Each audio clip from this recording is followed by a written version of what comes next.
নমস্কার, আপনারা দেখছেন নিউজ কলকাতা, বাংলার একমাত্র সোশ্যাল মিডিয়া চ্যানেল। এই চ্যানেলে আপনাদের জন্য থাকে প্রত্যেক দিনের বাংলার খবর, কিছু বিনোদনমূলক আলোচনা, কিছু সাক্ষাৎকার ও বাংলার প্রথিতযশা মানুষদের আরেকবার নতুন করে চেনার সুযোগ আপনাদের জন্য। গত সপ্তাহ ছিল ঘটনাবহুল এবং গত সপ্তাহের কিছু উল্লেখযোগ্য খবর নিয়েই আজকে আমাদের এই অনুষ্ঠান বেঙ্গল আপডেটস। অনুষ্ঠানটি শুরু করার আগে একবার সাবস্ক্রাইব করে দিন এবং বেল আইকনটি টিপে দেবেন যাতে পরবর্তী নিউজ আপডেটসগুলো আপনাদের কাছে চলে আসে। শুরু করছি আজকের বেঙ্গল আপডেটস।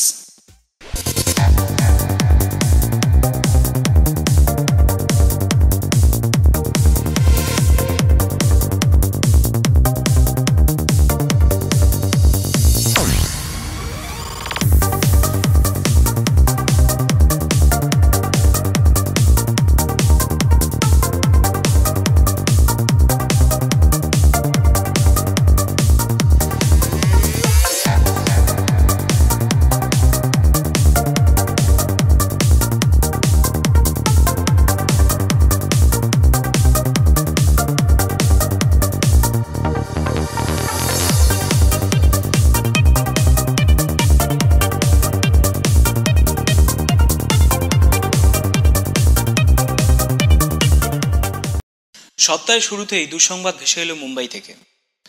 শীতের ঘুমের রেশ কাটতে না কাটতেই বাঙালি জানতে পারল উত্তম কুমারের পরবর্তী নায়ক তথা তৃণমূল কংগ্রেসের প্রাক্তন সাংসদ তাপস পাল আর নেই।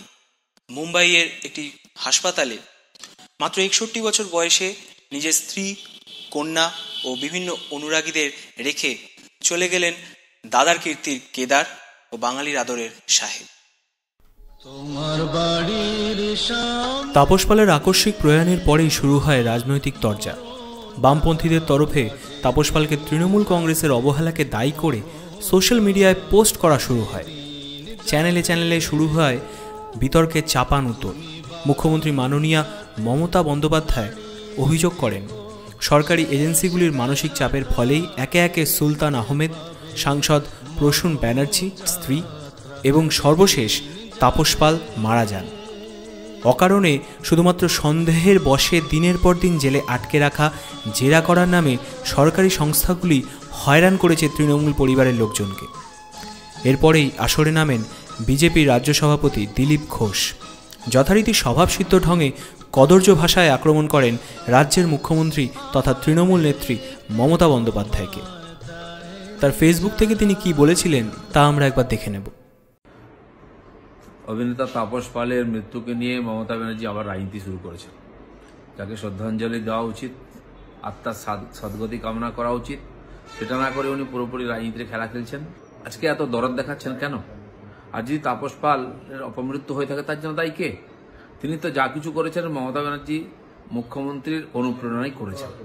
তাদের পার্টির যে কালচার সেটা মেনেই করেছেন। কিন্তু তার এই অধঃপতন হলো কেন? তার ভাষা, তার চরিত্র পাল্টে গেল কেন? সবই অসৎ সঙ্গে পড়ে টিএমসির সঙ্গে যাওয়ার পর এটা হয়েছে। উনি একা নন, এরকম একাধিক তাদের এমপি, এমএলএ, মন্ত্রী তারা এই ধরনের দুর্নীতির সঙ্গে যুক্ত। তারাও আজকে দুর্গতির মধ্যে আছেন। তার মধ্যে কেউ কেউ অপরাধ স্বীকার করেছেন, টাকা পয়সা ফেরত দিয়েছেন, আরও হয়তো অনেকে দেবেন। মমতা ব্যানার্জির পার্টির এমএলএ, কাউন্সিলর, চেয়ারম্যান, প্রধান, জেলা পরিষদ মেম্বার কেউ সুরক্ষিত নয়। এই মানুষগুলো মারা যাচ্ছেন। এই ধরনের দুর্নীতি, হিংসার রাজনীতি কে নিয়ে এসছে? এই পাপের পঙ্কিল পরিবেশ কে তৈরি করেছে? সবকিছুর মমতা দায়ী। যদি এই অপমৃত্যু হয়ে থাকে তার সম্পূর্ণ দায়িত্ব মমতা ব্যানার্জি এবং টিএমসিকে নিতে হবে। তৃণমূলের পেজ থেকে শুভেন্দু অধিকারীর একটি বক্তব্য কোনো কারণে তুলে নেবার পরেই শুভেন্দু অনুগামীরা বিদ্রূপ শুরু করেন ফেসবুকে। মমতা বন্দ্যোপাধ্যায়কেও আক্রমণ করতে পিছপা হননি কিছু অত্যুৎসাহী শুভেন্দু অনুগামী। তৎক্ষণাৎ শুভেন্দু অধিকারী তার অনুগামীদের কড়া বার্তা দিয়ে জানিয়ে দেন এইসব দল বিরোধী বক্তব্যকে তিনি কিছুতেই বরদাস্ত করবেন না। শুনুক চাইছি, এত উপকার আমার কাছ থেকে নিয়েছেন, আপনি নেত্রীকে গালাগালি করছেন, আমি দেখছি, আমার নামে বলেন না। কিন্তু আপনি ভুলে যাচ্ছেন যে মমতা বন্দ্যোপাধ্যায়ের সমালোচনা করা মানে শুভেন্দু অধিকারীর সমালোচনা করা। আমি এটা কখনোই অ্যালাউ করব না। এই সপ্তাহে শুরু হলো রাজ্যের মাধ্যমিক পরীক্ষা। কঠোর নিরাপত্তা থাকলেও প্রথম পরীক্ষা শুরুর 1 ঘন্টা পরেই প্রশ্নপত্র হোয়াটসঅ্যাপে লিক হওয়ার অভিযোগ আসে। যদিও বহু জায়গাতে নেট বন্ধ রাখা হয়েছিল বলে আমাদের প্রশাসনের তরফে জানানো হয়েছে। এই প্রথম রাজ্যের কোনো মুখ্যমন্ত্রী পরীক্ষা হলে গিয়ে সরজমিনে দেখলেন পরীক্ষা গ্রহণের ব্যবস্থা। আশীর্বাদ করলেন পরীক্ষার্থীদের, ভালো করে পরীক্ষা দেবার পরামর্শও দিলেন। আমরা নিউজ কলকাতার পক্ষ থেকে অনুসন্ধান করে দেখেছি, মমতা বন্দ্যোপাধ্যায় রাজ্যের প্রথম মুখ্যমন্ত্রী যিনি পরীক্ষার্থীদের শুভেচ্ছা জানাতে ছুটে গেলেন পরীক্ষার হলে। পরীক্ষা কেন্দ্রে নকল করা, পরীক্ষা কেন্দ্রের বাইরে থেকে পরীক্ষার্থীদের সাহায্য করা কিংবা উত্তর বলে দেওয়ার বিভিন্ন ছবি আমরা বিভিন্ন সময় দেখেছি, কিন্তু পরীক্ষা কেন্দ্রের বাইরে থেকে রীতিমতো চেঁচিয়ে গলাবাজি করে উত্তর বলে দেওয়ার নতুন কৌশল এবার আমরা দেখলাম। আবার বলছি রে, একের 9 খ হলো, একের 10 ক, এমসিকিউ শর্ট কোশ্চেন বলছি, এমসিকিউ শর্ট কোশ্চেন, একের 11 হবে খ ক খ। প্রতিবারের মতন রাজ্যের বিভিন্ন অঞ্চলে এবারেও আন্তর্জাতিক মাতৃভাষা দিবসকে বিভিন্নভাবে শ্রদ্ধা জ্ঞাপন করা হলো।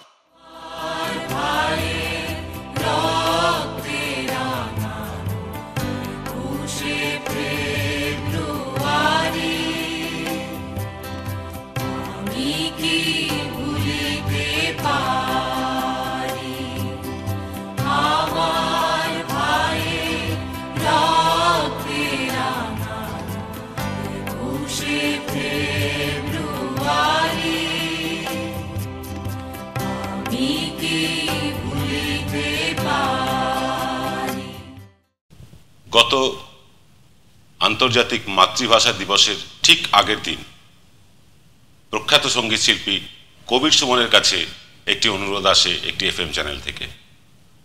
তাতে বলা হয় একটি বিতর্কে অংশগ্রহণ করার জন্য।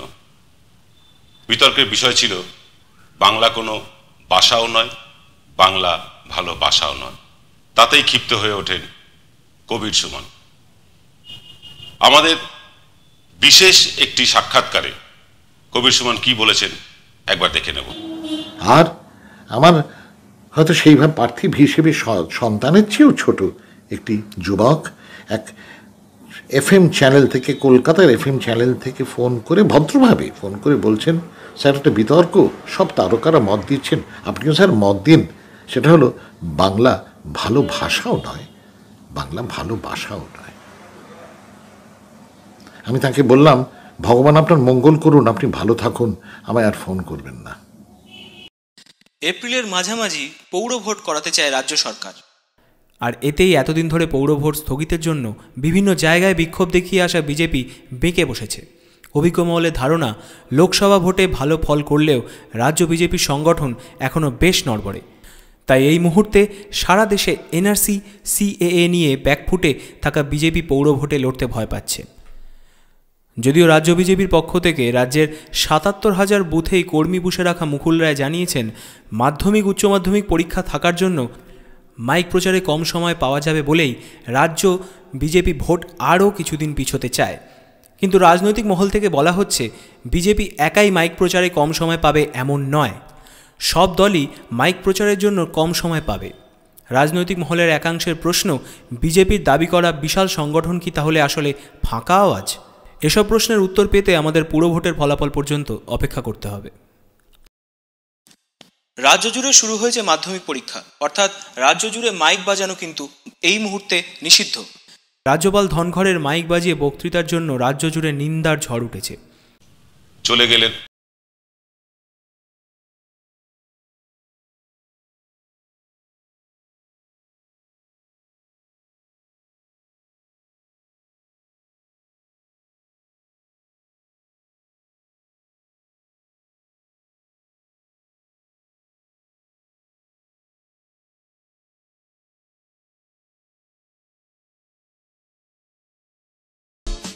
অনুষ্ঠিত হয়ে গেল জাতীয় বাংলা সম্মেলনের প্রথম ভাষা সম্মেলন। হাওড়ার উলুবেড়িয়াতে এই প্রথম সম্মেলনে উপস্থিত ছিলেন প্রথিতযশা কবি প্রসূন ভৌমিক, ছিলেন বিশ্বেন্দু নন্দ, প্রখ্যাত নাট্যকার অরূপ শঙ্কর মৈত্র, এছাড়াও অন্যান্য বিদগ্ধ রাজনীতির লোকজন এবং সমাজের লোকজন। বিশেষ ধুমধামের সাথে অনুষ্ঠিত হয়ে গেল অনুষ্ঠান।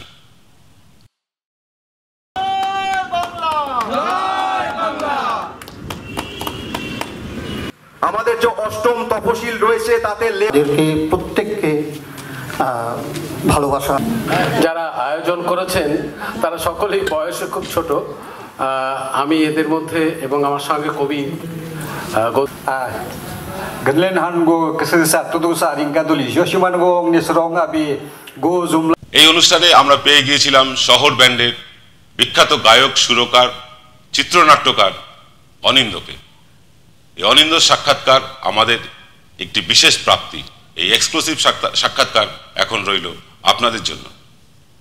চলে সারাদিন ধরে, সে যেমনি গান হোক সেটা চলে, কিন্তু এমনি আমরা যে এত বছর ধরে, আমি আজকে 30 বছরের কাছাকাছি গান বাজনা করছি, এবং সত্যি কথা বলতে পশ্চিমবঙ্গের বহু শিল্পী আমরা যারা নাকি আমার এফএম যখন রমরম করে চলেছে, এবং আমার এফএম দুর্ভাগ্যজনকভাবে আমার এফএম বন্ধ হয়ে গেছে, তো সেই সময় কিন্তু তার বহু শিল্পী আমার এফএমে শ্রোতারা আমাদের গান শুনেছেন, শুনে আমাদের সেই অ্যাকসেপ্টেন্স হয়েছে, আমরা সেই মান যশ প্রতিপত্তি পরিচিতি যাই বলুন না কেন, সেটা আমরা সবাই কিন্তু শুনেছি। না, আমরা একটা জিনিস দেখেছি, যখন এফএম চ্যানেলগুলোর সূচনা হয় তখন কিন্তু বাংলা গান দিয়েই সূচনা হয়েছিল এবং সেটা খুব জনপ্রিয় হয়েছিল। আজকে এমন কি হঠাৎ ঘটে গেল যে বাংলা গানকে মানে থামিয়ে দিয়ে হিন্দি গান বাজিয়ে এফএম চ্যানেলের জনপ্রিয়তাকে ধরে রাখতে হচ্ছে? না, এই প্রশ্নটা তো আমারও, আপনার যে প্রশ্ন সেই প্রশ্নটা আমারও, যে এটা হঠাৎ করে হলোটা কি, এবং এটা নিয়ে আমাদের কোনো আমি বলবো একদম যে আমাদের যে সিস্টেম, মানে আমাদের যে যারা চালাচ্ছেন, সরকার যারা চালাচ্ছেন, যারা এগুলোতে যারা এগুলোর দায়িত্বশীল যারা ব্যক্তিরা, তারা এবং আমরা শিল্পীরা, আমি অনেককে নিয়ে চেষ্টা করেছিলাম, কিন্তু ফাইনালি সেটা কোথাও একটা হয়নি। আমি বলেছিলাম যে সমস্ত এফএম চ্যানেল বয়কট করব, আমরা কোনো এফএম চ্যানেলে কোনো শিল্পী যাব। এবার সেটা হয়তো অনেক শিল্পী আমার সঙ্গে একমত হননি, ফলত তাদের মনে হয়েছে যে না, এফএম চ্যানেলে যাওয়া বুঝি উচিত। এবং একটা এফএম চ্যানেল আছে যেখানে নাকি বেশ ঘটা করে অ্যাওয়ার্ড সেরিমনি হয়, তো সেটা বেশ একটা প্রহসন মনে হয় আমার, কারণ সেখানে যে গানগুলো চালানো হয় ওই একদিনই চালানো হয়, হ্যাঁ, ওই সময় ওইটুকুই চালানো হলো, তার আগে পরে কিন্তু এফএম চ্যানেলে কোনো গান আমাদের চালানো হয় না।